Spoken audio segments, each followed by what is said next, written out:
Good evening. The ruthless remains of tropical cyclone Oswald continue to inflict unbearable pain across two states. The worst of it today in northern New South Wales. Grafton continues to cop the brunt of it, with parts of the historic township and its surrounds up to their necks in water and trouble. Lachlan Kennedy has been bailed up in what they call the Jacaranda City since this crisis began. Lockie, Grafton locals knew that this was going to get worse, but the power and the pace of these floodwaters have been breathtaking.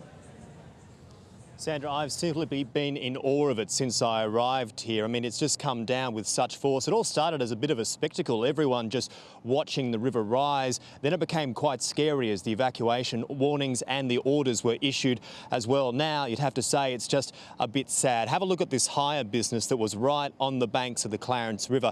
Those things over there with the green lids on them on the top there that are all tossed around, they are in fact portaloos that have just been completely swamped by this powerful river. There are plenty more sites like this around the town because this emergency happened very quickly and it all began late last night.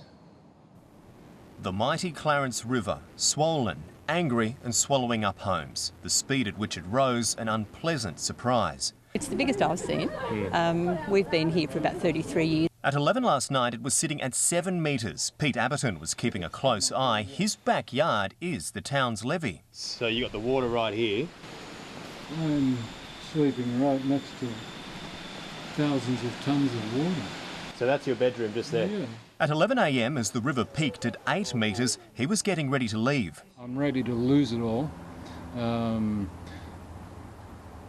I can take the damage. This man nearly lost more than just possessions. At first, he didn't want help as he tried to secure his boat, but as the wind violently tossed it on top of him, the SES had no choice but to stage a daring rescue, throwing a rope and dragging him through the powerful current. Thank you, fellas. Authorities knew what was coming. Lismore suffered its peak late last night. This, the work of the Wilson River. By mid-morning, volunteers were going door to door in North Grafton. More than 2,000 people ordered out. We're sandbagging it, just trying to hold it back. Has it ever come over like this before? No, it's never come this high. Harold Biffin told us the exact same thing on the other side of the river. His waterfront inundated, but his determination unshakable. I guess when you're born and bred with it, it's just something you accept in life and just a little bit of a hurdle to jump over. That's exactly what'll happen a few doors down at the ex-servicemen's club. This is into our poker machine room. It's water there and bar, dining area. In 50 years, it had never taken on water. Tonight was meant to be bingo night. We're told one of the things that club members love so much about this place is its riverside location. Well, now, unfortunately, they're going to have to pay for it. Because this building was constructed so close to the riverbank, insurance companies won't cover it for flood damage.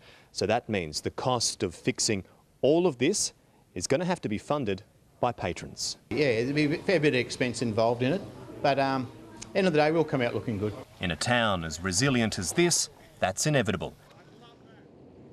Now, the river here peaked just after 11 this morning at 8.08 metres. That was a record, beating a previous mark set back in 1890. And we can tell it is starting to go down. You only have to look at the mud just down here.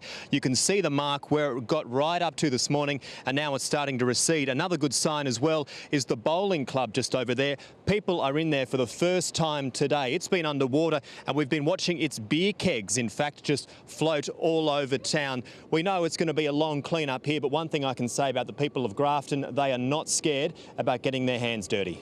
OK, Lachlan, thank you.